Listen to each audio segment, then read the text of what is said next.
that we may be made worthy of the promises of Christ. Pour forth, we beseech you, O Lord, your grace into our hearts, that we, to whom the incarnation of Christ, your Son, was made known by the message of an angel, may by his passion and cross be brought to the glory of his resurrection, through the same Christ our Lord. Amen.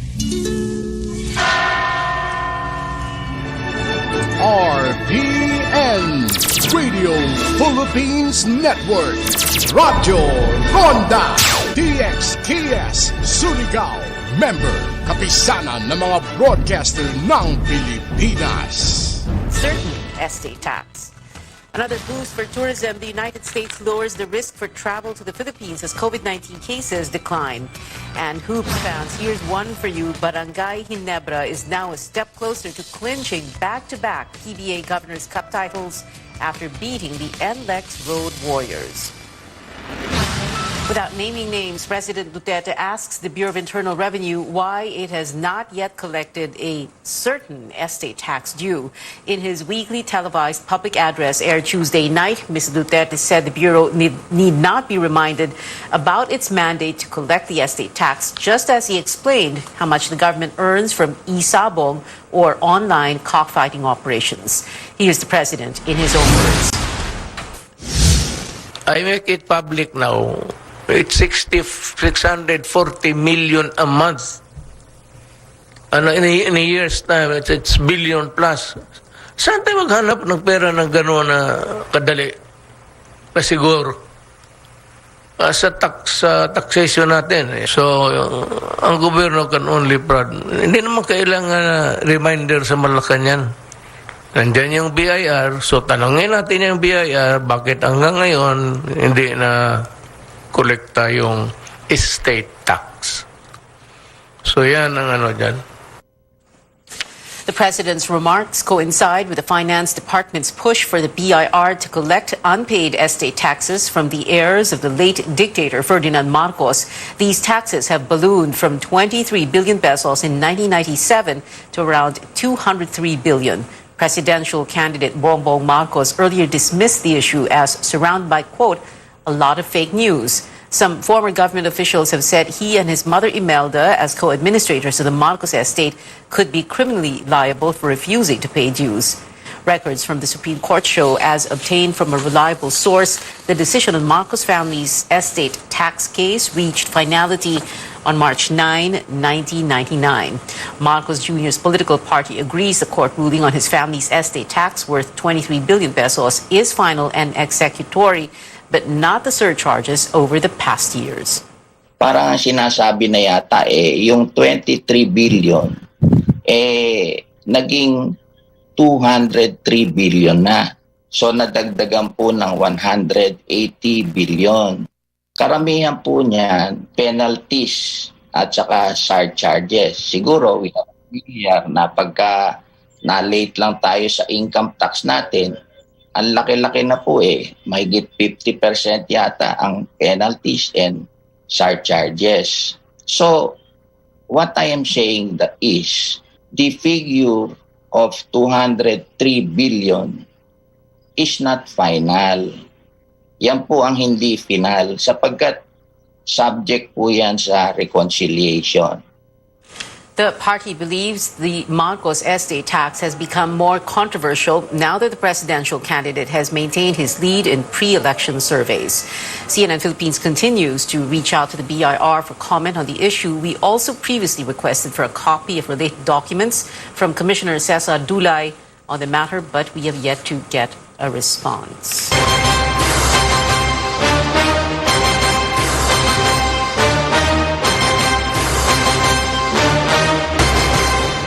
There are 40 more days before the Filipino votes, and there is no stopping party list groups under the Makabayan bloc from joining the May 9th race. This despite President Duterte ranting against them. The Commission on Elections says these groups have long been accredited. Our Melissa Lopez has the details. President Duterte wages another public word war against Congress's Makabayan bloc composed of his critics. He wonders why they are allowed to run and win congressional seats. Sabihin ko sa inyo na tama si Lorraine Badoy, na itong mga party list na Kabataan, Anak Pawis, Bayan Muna, Alyansa of Concerned Teachers or ACT at Gabriela. Ang problema, they are supporting or they are really parang legal fronts ng Communist Party of the Philippines.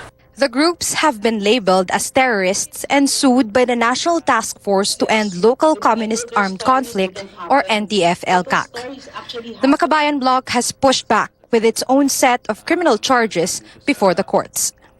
Bayan Muna Representative Carlos Zarate says it's a wrong accusation that puts the lives of their members at risk, worsened by the Anti-Terrorism Act.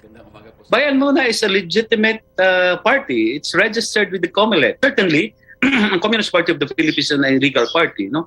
And they erased the distinction between armed and unarmed, no? Kami ay mga unarmed activists, no? Hindi kami mga rebelde. Pero gusto nilang burahin yan. Zarate says Bayan Muna has been in Congress for 20 years, adding the issue is a political tactic. Talagang ang target nito is mag-sow ng intrigue, buwagin, no? Magkaroon ng lamat dito sa growing support sa candidacy ni Vice President-elect. Despite Mr. Duterte's accusations against progressive lawmakers, the Commission on Elections says they remain in the running. As far as the COMELEC is concerned, until and unless may mag-file ng formal petition to disaccredit, to cancel the accreditation of a party list, siyempre naprint na po yung mga pangalan nila sa balota. Garcia says that period to object already lapsed. 177 groups, including those part of Makabayan Bloc, are vying for at least one seat in Batasang Pambansa on May 9th. Melissa Lopez, CNN Philippines. Senator Manny Pacquiao reveals his running mate Lito Atienza told him to support fellow vice presidential bet Tito Soto if the Buhay Party list representative can no longer push through with his campaign. Atienza is still recovering from his knee replacement surgery last month and has been unable to join Pacquiao on the campaign trail. CNN Philippines has yet to get Atienza's side. Manila Mayor Isko Moreno vowing to assert the country's sovereignty of the West Philippine Sea and even said he would accompany fishermen there if needed. Basta tayo, we will insist on the anchor. And we will fish in our water. That includes Panama. If I need to be with the fisher folks, if Excellency can do it, we can do it also. No, not jet ski. Hindi ako ng jet ski. I'm going to be fair to you and don't want to overpromise things. Basta tayo, we'll be there. We'll protect our fishermen. One of President Duterte's campaign promises in 2016 was to ride a jet ski and plant a Philippine flag on the Spratly Islands, only to admit 5 years later that it was a joke. Vice President Leni Robredo's running mate Kiko Pangilinan calls on their supporters in the city of Maasin, southern Leyte, to reject other vice presidential candidates being paired with her.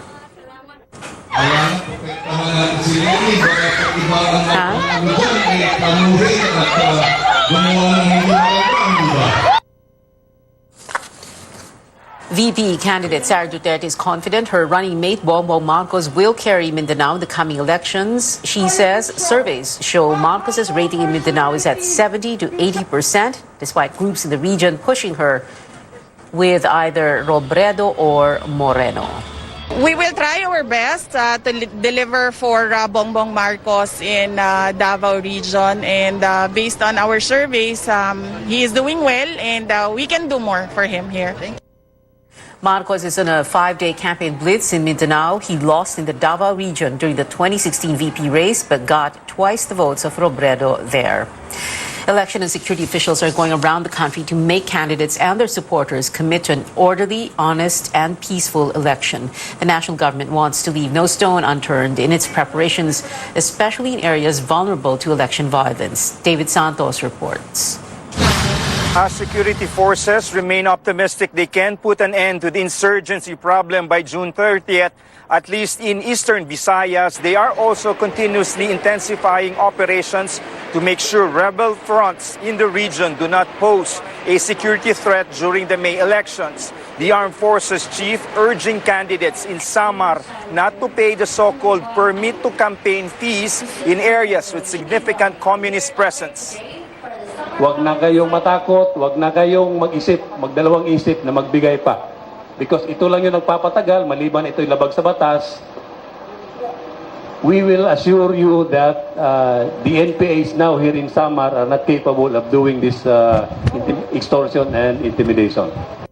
This comes just days after officials also visited the city of Marawi to bring their advocacy to the Bangsamoro. Candidates and their supporters are made to commit to keep elections peaceful, honest, and orderly. They also pledge to refrain from negative campaigning and the use of disinformation, as well as following strict health protocols during their sorties.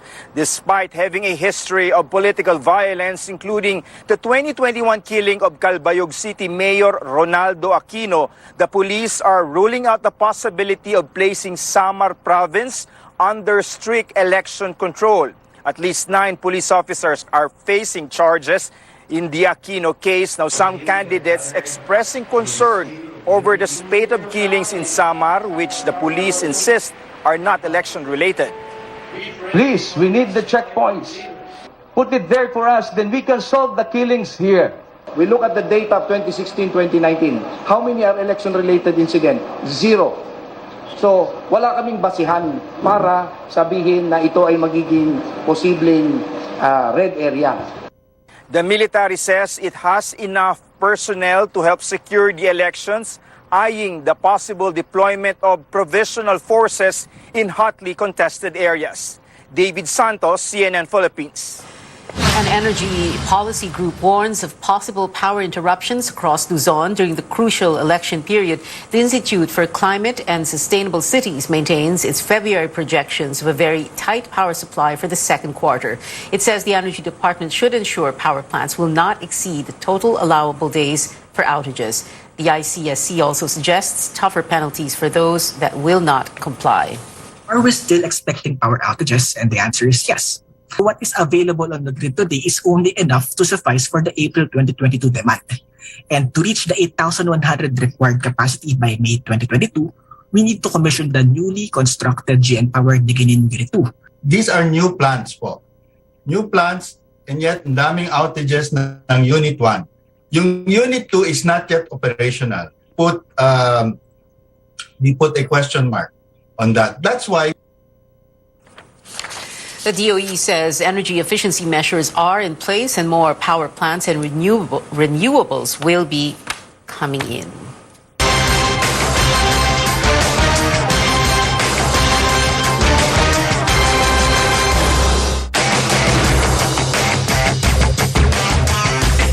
Coming up on Newsnight, American drug authorities greenlight a second booster shot for 50 and older and the immunocompromised. Plus, a look back at Catriona Gray's iconic moment on the Miss Universe stage, immortalized in this famous global museum. Stay tuned to CNN Philippines.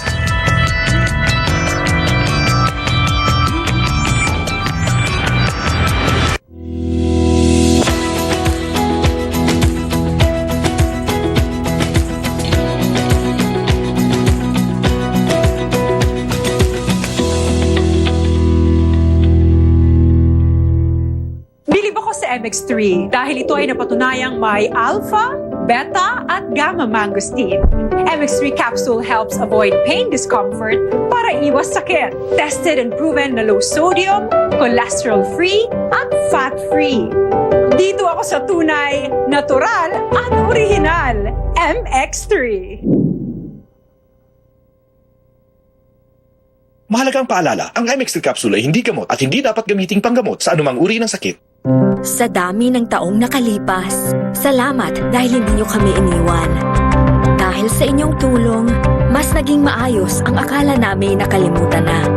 Basta't nariyan kayo, alam naming hindi mapapabayaan ang aming paghihirap para sa sarili, sa pamilya, sa kapwa, at sa bansa.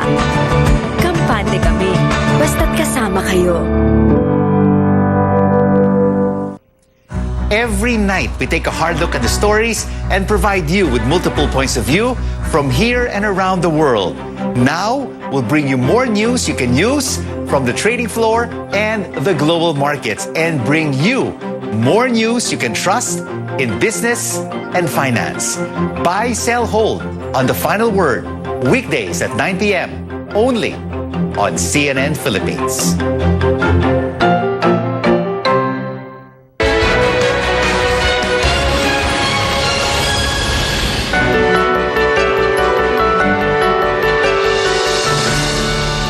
Welcome back to Newsnight. In the United States, persons over 50 years old and the immunocompromised may now get a second booster shot for COVID-19.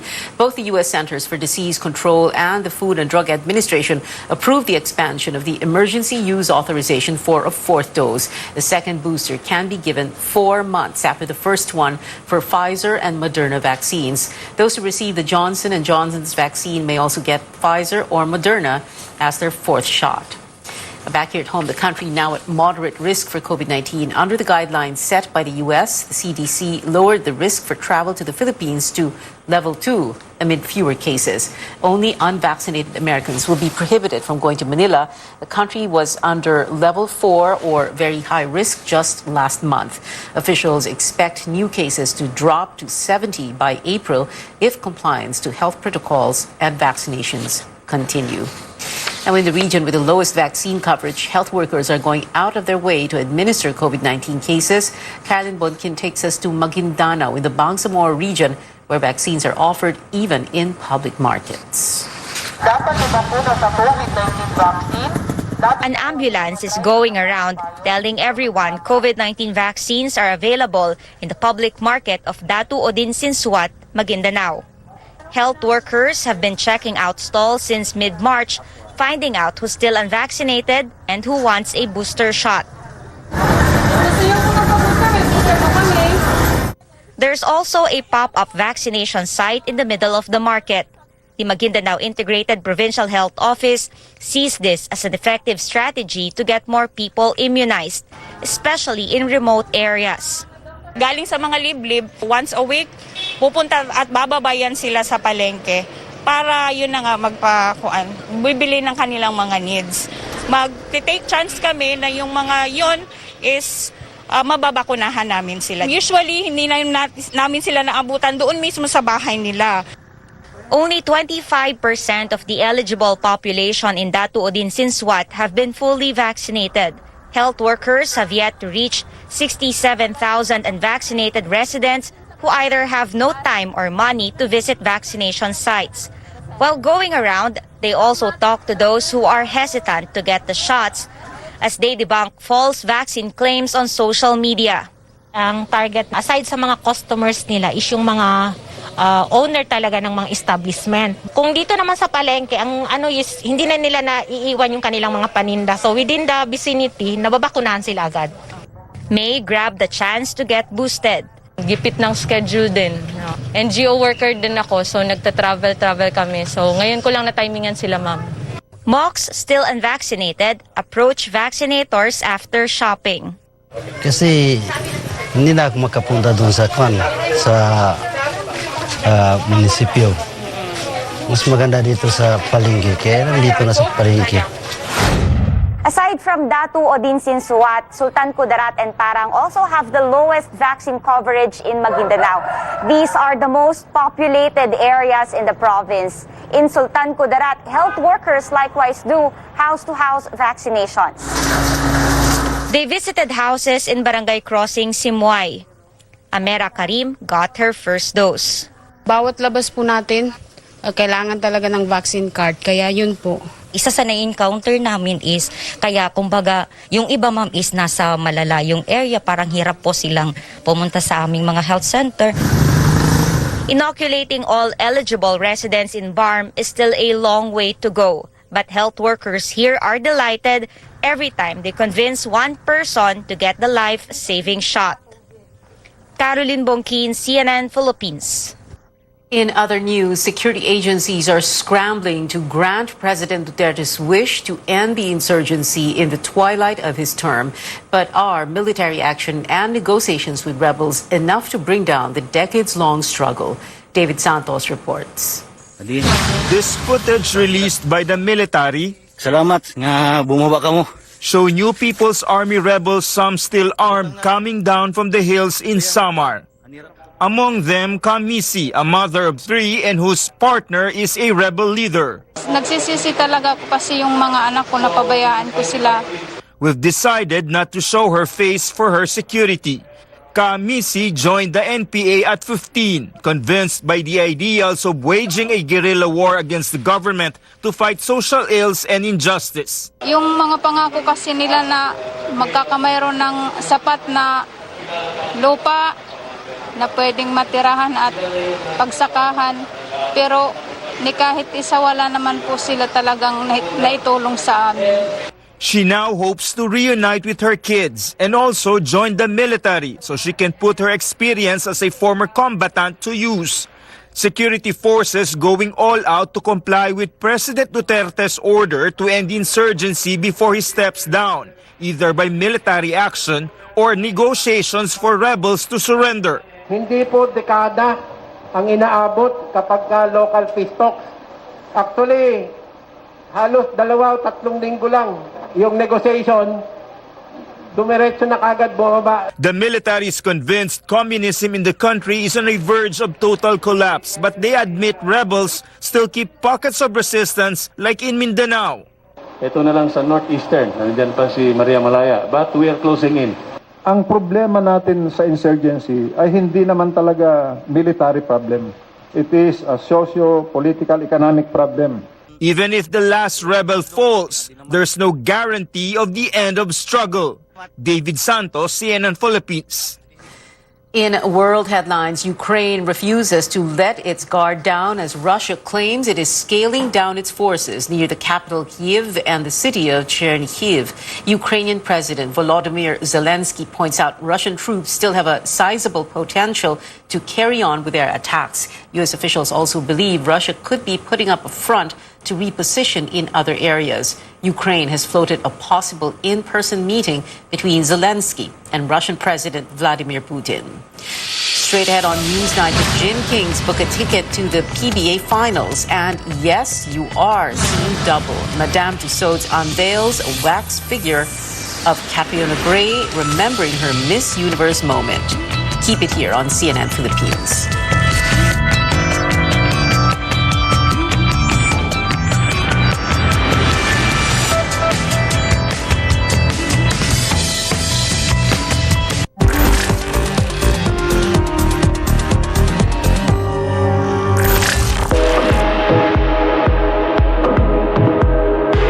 IdeaPad offers smart learning solutions perfect for students studying from home. Tell us about these solutions. What we have here is the Lenovo IdeaPad Slim 3i. So we have the 14-inch and the 15-inch.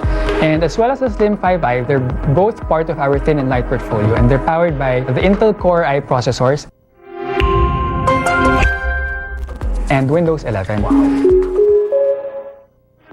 We have three main key aspects of the software that start with super resolution. When you toggle it on, it basically upscales that video. So you also have number 2, smart AI noise cancelling. You can set it up so that it will only pick up the voices from in front of the laptop. We also have Lenovo Aware. It's a collection of 4 different functions. You have attention reminders, break reminders, posture and distance reminders. So part also of the smart learning suite is we also have smart Wi-Fi, smart background blur, and then you also have smart login. And then finally you have Lenovo iCare. LCD panels have low blue light technology built into these screens. Why do you think it's important for parents to provide devices with such technology to their children, especially with the new normal that we're in right now? We have more screen time than ever. Not only us as the professionals, but even our kids. It's important for them to still monitor their health and make sure that they're productive, but still their well-being should be prioritized as well. For interested consumers, they can go to their nearest Lenovo Experience stores in their favorite malls. They can check out Lenovo Philippines official page in Lazada and Shopee. As we adjust and continue to cope with the new normal, the Lenovo IdeaPad Slim 3i and the IdeaPad Slim 5i can be the learner's companion as they realize their full potential.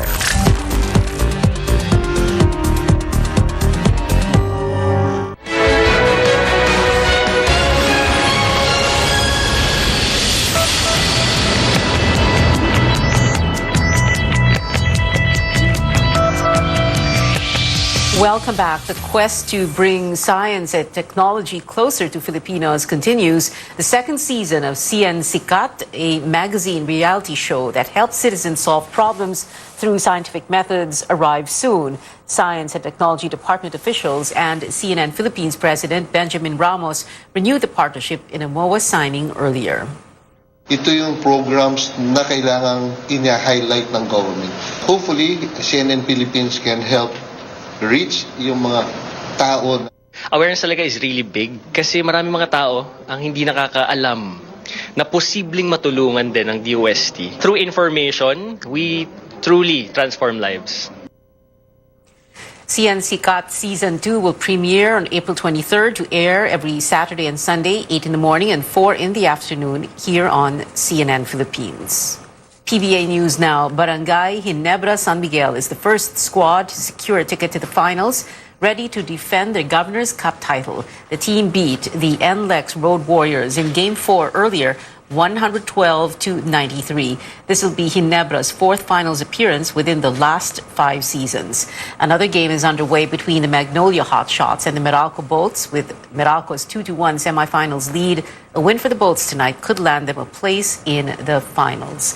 The Philippine Olympic Committee defers its move to suspend the Philippine Athletics Track and Field Association, or PATAFA, for 90 days, citing its pending mediation process with pole vaulter E.J. Obiena. But the POC president says if PATAFA does not endorse Obiena by next month's General Assembly, then the suspension will be decided on the floor.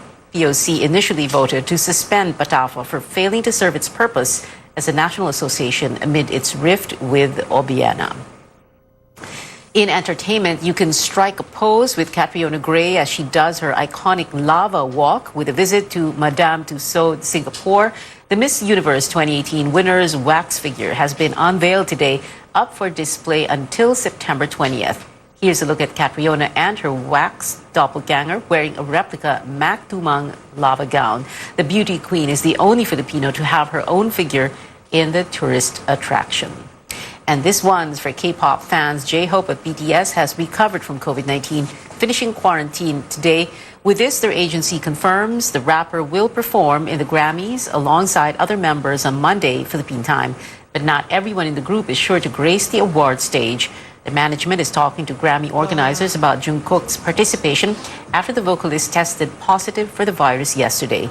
On Instagram, the youngest BTS member assured fans he is recovering well. And before we go, here's a sneak peek at some new arrivals in local cinemas today. An iconic video game character faces another rival, while a Marvel anti-hero makes his movie debut. Christine Jacob has the preview.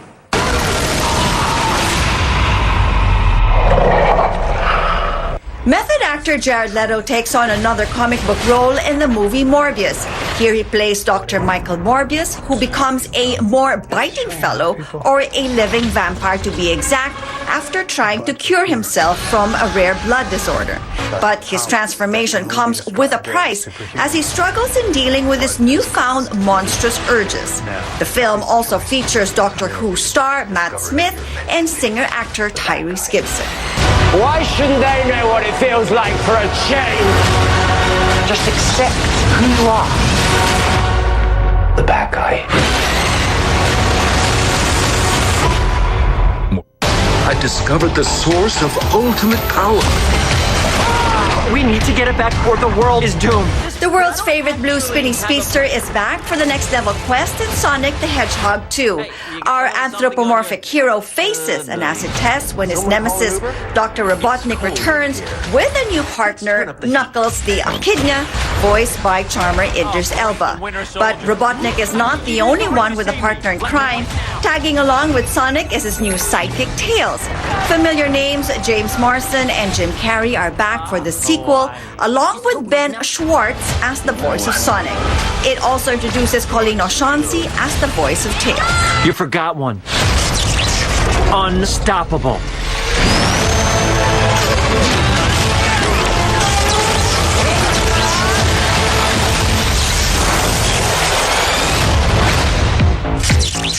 Christine Jacob there with the big screen updates. And that is it for now. Join me again on News.ph at 7 p.m. I'm Pia Ontiveros for Newsnight, where we go above and beyond the headlines.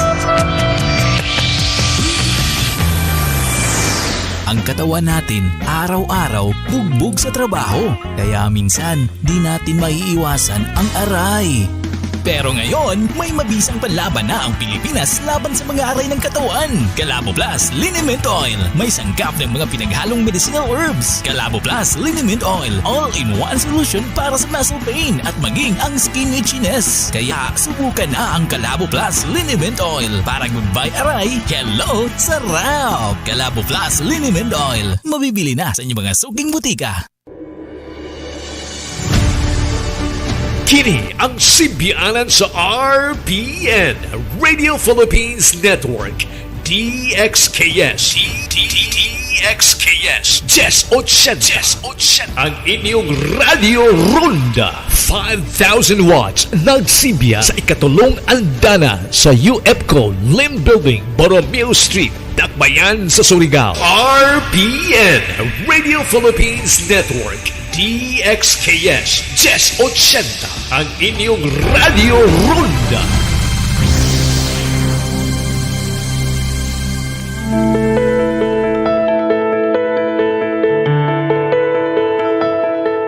Have you ever felt like you wanted to scream and shout at someone over an argument or a disagreement? Have you thrown objects in the air or hit a wall in frustration? This emotion is called anger, and it is a perfectly normal feeling. It alerts us to the fact that we have been wrong. It motivates us to respond to a perceived threat. But anger becomes a problem when we can't control it, and it controls us instead. Today, we talk about anger management. I'm Dr. Freddy Gomez, and you're watching MedTalk Health Talk on CNN Philippines.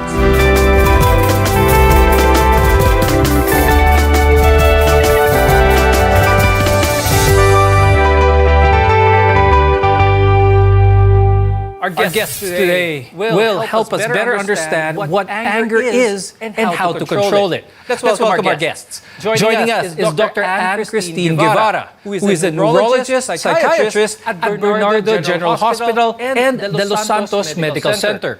Also with us is Richtofen De Jesus. He's a psychologist from St. Luke's Medical Center, Global City, and the Los Santos Medical Center. Let's talk about what exactly is anger. It's an emotional state that varies in intensity, from mild irritation to intense fury and rage. And we often feel this when someone has perceptively wronged you. Dr. Tin, tell us more about what happens to the body when one feels angry. So with input, a person would perceive things through our senses, visual, smell, to the skin, what we feel, what we perceive as threat. That enters the brain as an input. It actually stimulates the emotional brain, which is particularly the amygdala, which then stimulates the other parts of the brain, including the limbic system, which is the emotional brain, and the other parts of the brain, like the thinking brain. And all of these, when put together, causes response. Now, the output can be seen externally as in physical changes, and internally it would present as internal changes in the different organs. Example, so physical changes would mean flushing of skin, prominence of the head and neck veins, facial grimacing, so kaya makita mo talagang galit yung tao, clenched teeth, and the tense muscles. What hormones naman, Dr. Tin, do we release when we're shouting or screaming because of anger? Meron nag-activate, meron nagpapakalma. So the peaks, the hormones that activate, and this include the adrenaline or adrenaline, the cortisol. And these are the hormones that are released when we are angry. So kaya nagkaroon ng adrenaline rush, fight or flight response. And the cortisol, in turn naman, it increases the usage of the sugar in the body.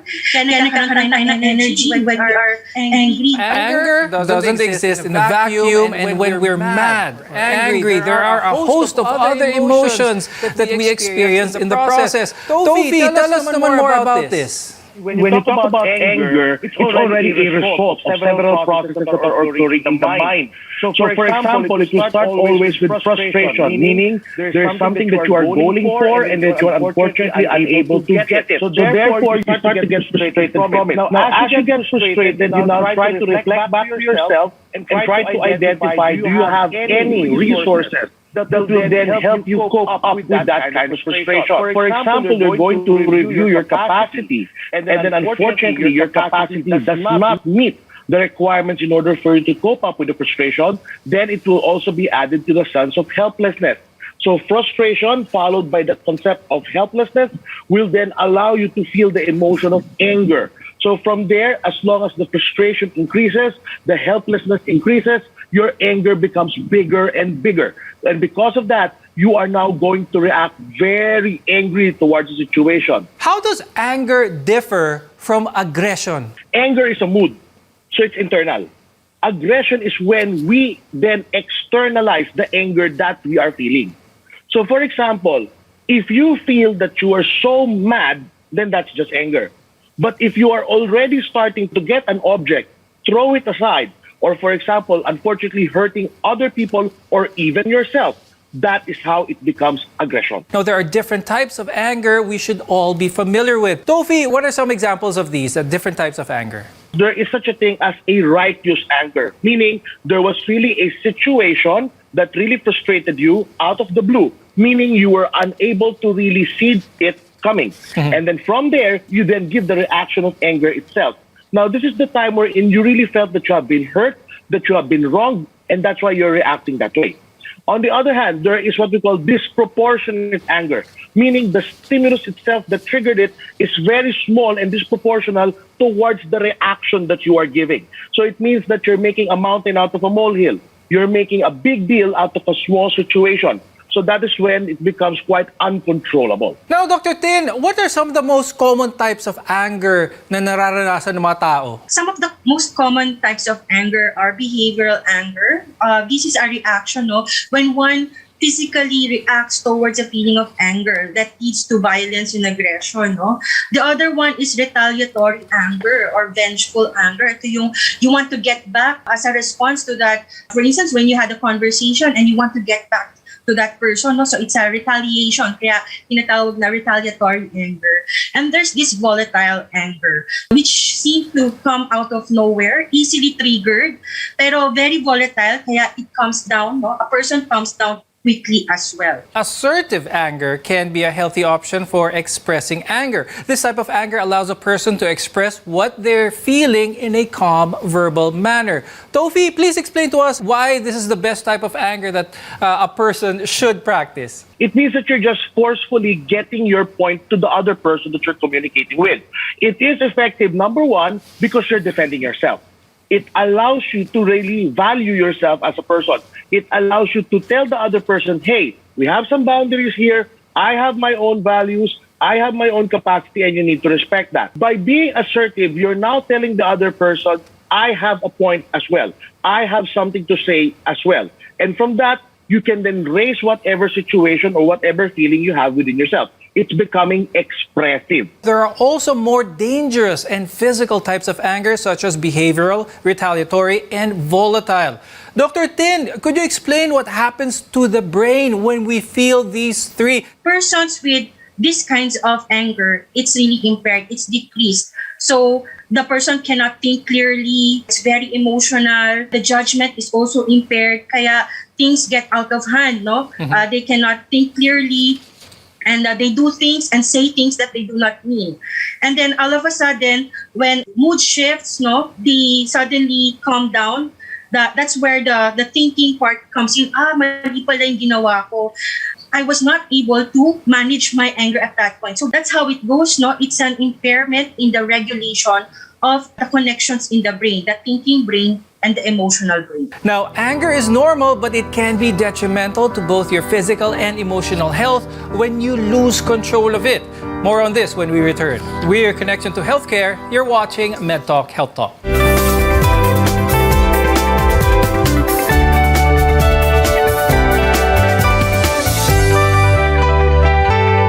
SMC, San Miguel Corporation. Bisag unsang industriya ang sudlan niini, tinguha sa SMC ang pag-uswag o paglambo sa mga Pilipino. Karon, gikan sa SMC, aniya na ang SMC Davao Cement. SMC Davao Cement. Gama sa Davao, para sa Mindanao. SMC Davao Cement. Ato ni Bay. Protektahi ang imong mga mata batok sa delikado ug makadaot nga ultraviolet nga silaw sa adlaw ug uban pa. Pinaagi sa pagsulob og eksakto nga prescription sa antiyohos o antipara. Likay ang mga simptomas sama sa hanap nga pananaw sa layo o duol nga basahon, sakit sa ulo ug uban pa nga makaapekto sa atong kahimsog nga ang hinungdan depekto sa atong mga mata. Alang sa kumpleto nga primary eye care, contact lenses, fashion eyewear, computer eyeglasses, sunglasses, accessories ug uban pa, adto kita sa AG Buñuel Optical Clinic. Ang AG Buñuel Optical Clinic nagpahinumdum kanato nga ang kahimsog sa atong mga mata usa ka prioridad nga angay ipa-check up kausa matag tuig aron pagsiguro nga luwas kita sa piligrong mga sakit. Pinaagi sa lisensyado og qualified optometrists nga maoy mo prescribe sa eksaktong kagamitan ug kung primary eye care ang paghisgutan. Duaw lang silang buhatan sa 3636 sa Nicolas Street, Surigao City ug adunay ilang extension office sa Aurelianida Street, Cantilan, Surigao del Sur. Ayaw kalimti higala, AG Buñuel Optical Clinic. Ang AG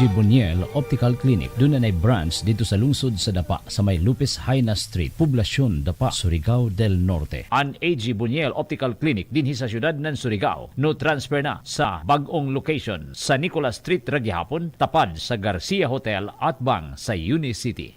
Ang Riverside Parts Master Incorporated na sa ilang bagong location sa Dalan, Burgos ning atong syudad. Mahimo niyong tawagan sa telephone number 231-7478 or 826-3663. Mga produkto nga inyong mapalit, genuine, Makita Power Tools sama sa planer, drill, grinder, Triton Paints, construction supplies, angle bars, flat bars, GI pipes, automotive spare parts, Firefly electrical devices sama sa switches, bulbs ug outlets. Adto ang Riverside Parts Master Incorporated sa ilang bagong pwesto sa Dalan, Burgos ning syudad. Makahangyo ka o makabarato pagyod diha sa Riverside Parts Master Incorporated. Sipon plus baradong ilong na may kasamang pananakit ng ulo? Pre, ba't ka nagtitiis? Kung meron namang Calabo Premium Rub, Calabo Premium Rub, isang pahid lang, nanunuot ang sarap sa pakiramdam sa ulo, ilong at sarap sa may ginhawa. Tandaan, basta sipon na may kasamang sakit ng ulo at baradong ilong, magpahid lang ng Calabo Premium Rub. Mabisa, kaya sigurado. Gawa ng Jesser Marketing. Mabibili na ngayon sa mga butika. Ang kapinghot sa ilong nga imong giantos, hasol kaayo kini, hilabi na kung apilan mong pagsipon nga lisod tang tangon.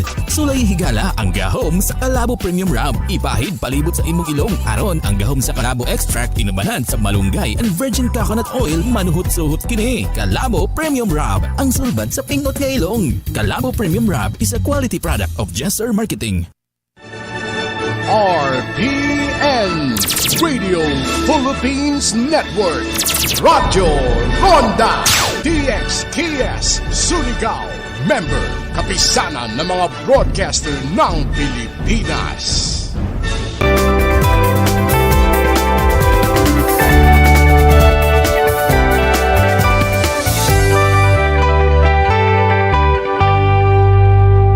There are many causes of anger, ranging from external to internal influences. But whatever the cause, managing your anger is more important. I'm Dr. Freddy Gomez, and you're watching MedTalk Health Talk. We're together in health. Any person or event can make you angry. Now, there are many reasons why one might get angry. Let's go into the causes of the more common types of anger, which are chronic, self-abusive, and verbal. Now, these types can affect a person at home or in the workplace. Tofi, can you tell us more about the possible causes of anger? There are some people who could not really tolerate things that are not going their way. So that's the first one. You get angry because whenever things are not going as smoothly as you're expecting them to be, you get angry. Another cause of anger is that it became reinforcing for you across time. It meant that when you were getting angry, you got what you want. It means that whenever, for example, something frustrating comes to your way, you then start to get angry, and then the situation changes into your favor. Another cause of anger, of course, is genetics. If your parents are people who are quite angry, of course, then you will also have that situation wherein you can then see them and be modeled by them in the way that you are behaving as well. Another one is that you have low tolerances of your own incapabilities. So they usually blame themselves for things that are not supposed to be blamed about, and their attribution is a little bit off. And because of that, their reaction is usually an angry emotion. Sometimes we use anger to replace other emotions we'd rather not deal with, such as emotional pain, fear, loneliness, or even loss. Tofi, can you explain to us why this happens naman? Actually, as a defense mechanism, we have what we call reaction formation. Reaction formation means that you're going to substitute a feeling, usually the opposite of what you are feeling right now, in order for you to defend your mind in terms of becoming stable. So, for example, let's say there is a loss that you have felt because of a loss of a loved one. The loss is then being converted into anger because handling the anger is a more viable option, so to speak, as compared to handling the loss. So what happens now is that the person, instead of feeling sad, instead of feeling in touch with that real emotion, will then choose to get angry instead. Is anger a normal process in trying to grieve for a loss? Actually, it's form of the DABDA: denial, anger, bargaining, depression, and acceptance. We really get angry in that part because having a loss is a frustrating situation.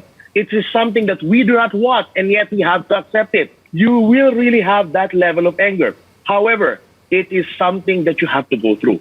By being angry, it means that you're just releasing frustrations that have not been processed with you. The point there is that not to remain angry. Anger can also be a symptom or response to a medical condition. It can be a symptom of depression, ADHD, substance abuse, or even bipolar disorder. Dr. Tin, let's talk about this. Why do these disorders trigger anger? In depression, anger is actually internalized and externalized. So when we say internalized anger, the person would feel low mood, hopelessness, would have crying spells, and suicidal thoughts. So they're easily triggered by the circumstances in their lives. And sometimes it can also be biological, as in chronic kind of stress. So chronic kind of stress causes dysthymia or low mood for a long time.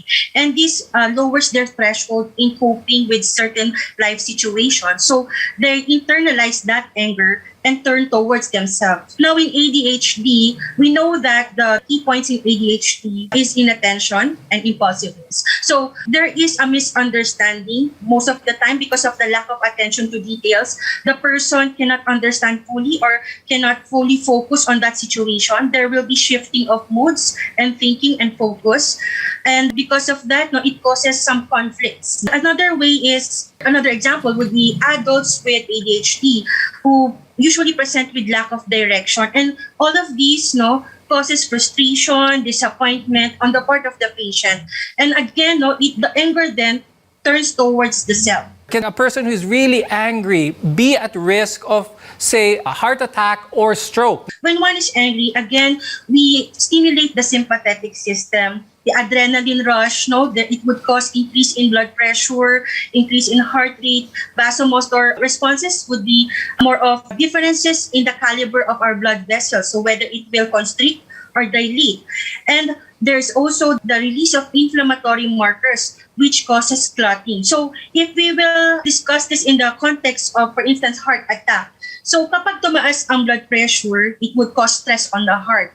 It can also cause arrhythmias or a dysregulation of the heart rate. Mag-iiba yung heart rate. Some people are actually more prone to anger than others. Dr. Tin, what are the parts in the brain that are different in a person who is quick to anger versus a person who is not? Both nature and nurture factor in on how people respond to certain situation and causes angry outbursts. No? And the nature part is the environment, how the patient or the person has been reared. And the biological aspect is the genetic part. Now, the wirings in the brain is very important. That's why other people, like the type A personalities, are more prone to angry outbursts. No, the parasympathetic system, which releases the acetylcholine, is known to be quite higher in the people who don't get angry easily as compared to those who are quick to anger. Also, the connectivity in the brain. So, neuroimaging studies would say that there's better connectivity in those who are calm and collected in the face of stressful situations, because the thinking brain can manage the emotional brain during those times. Now, you can't get rid or avoid the things that anger you, but you can learn to control your reaction to them. When we return, we'll give you tips on how to best manage your temper. Your health is our mission. This is MedTalk Health Talk.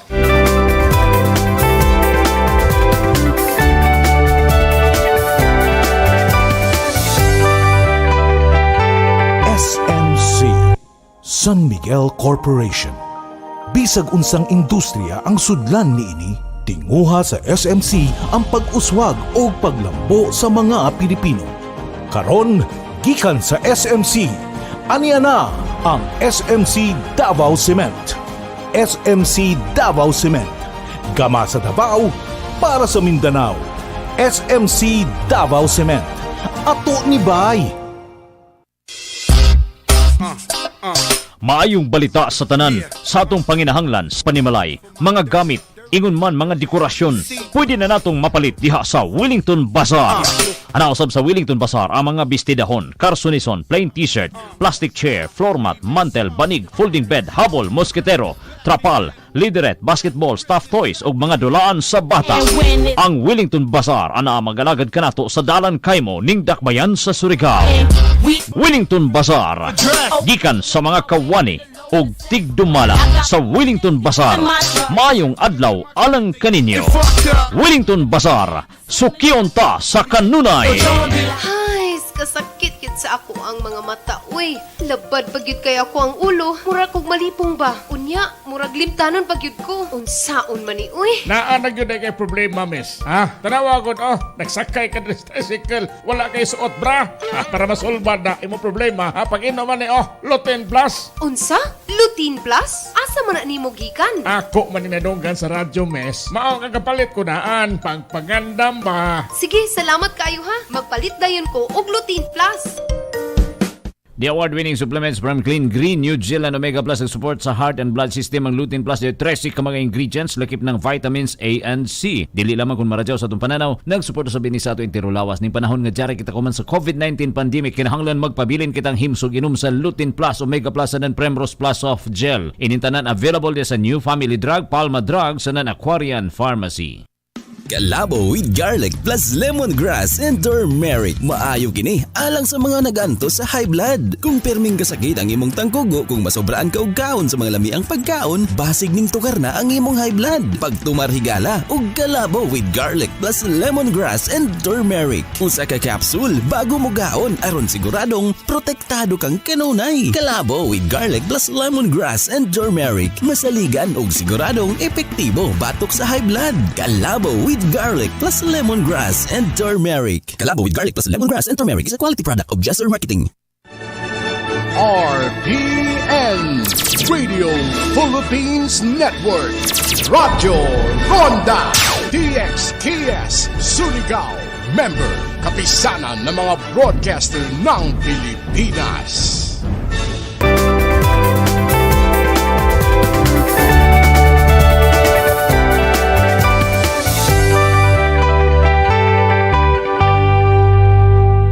The goal of anger management is to reduce both your emotional feelings and the physiological arousal that anger causes. I'm Dr. Freddy Gomez, and you're watching MedTalk Health Talk, where your care comes first. Anger doesn't look the same for everyone, as all express it differently. Dr. Tin, can you give some tips on how we can keep anger at bay? Try to have breathing exercises. If you know that you're going into a stressful situation, like in the office work, try to do some meditation. Or when you're already in that stressful situation, try to pause for a while. And if you can, walk around first, let the emotions subside before you face the situation again, to avoid any untoward incidences. And then, of course, on the background, now, because we are preventive, we try to reinforce our thought processes so that when we face certain stressful situations, we're already ready to face them. So that would be trying to pause, trying to find out our triggers, and develop our better judgment. Tofi, what are some steps that our viewers can try at home to help manage their anger?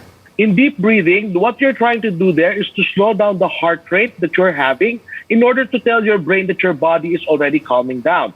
Another factor there is for you to mimic a behavior that you are seeing. We are also asking our patients, for example, to count from 20 going down to 1. What we're doing there is we're slowing down the possible impulsivity that they are trying to manifest. So, for example, let's say something frustrating happened at home. You tell yourself, okay, I'll count myself from 20 to 1 first.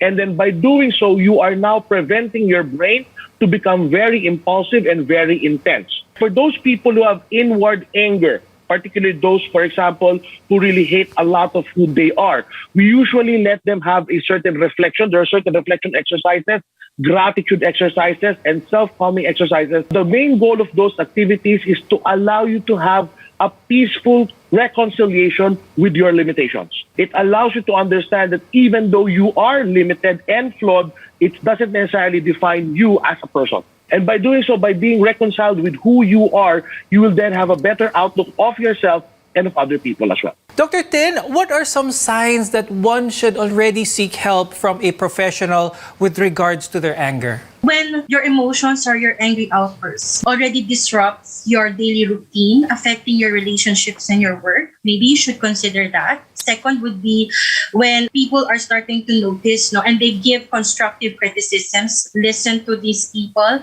Maybe you really need some help there. Then physical symptoms are being evident. You develop hypertension, for instance. Maybe you really need to address the underlying condition, which is having this emotional outbursts. And finally, if you started to physically harm or verbally harm yourself and others, maybe that's the time you should seek professional help. But for me, prevention is always the key. So when you feel that something is not quite right with how you feel, maybe it's best to consult to clarify things, to avoid diagnosing yourself, and the intervention is given early. Okay, and with that, Dr. Tin, do you have any final message for our viewers? When emotions really get high, the pandemic, the different limitations that we have on the daily basis, it's best to really sort our feelings, consult another person, express ourselves, and focus on the good things so that we could avoid getting angry. And Tofi, before we go, do you have any message for our viewers? Getting angry is just a momentary reaction. However, its consequences may be long-term. We need to understand that we should not sacrifice that moment for a very long-term effect that we will be suffering for a long time. We need to understand that regulation is the key. Anger is always there, but it can be controlled. Thank you very much, neurologist, psychiatrist, Dr. Ann-Christine Guevara, and psychologist, Rick Tofen de Jesus. Maraming salamat sa inyo. We want to be your partner for a lifetime of good health. I'm Dr. Freddy Gomez, and this is MedTalk Health Talk on CNN Philippines.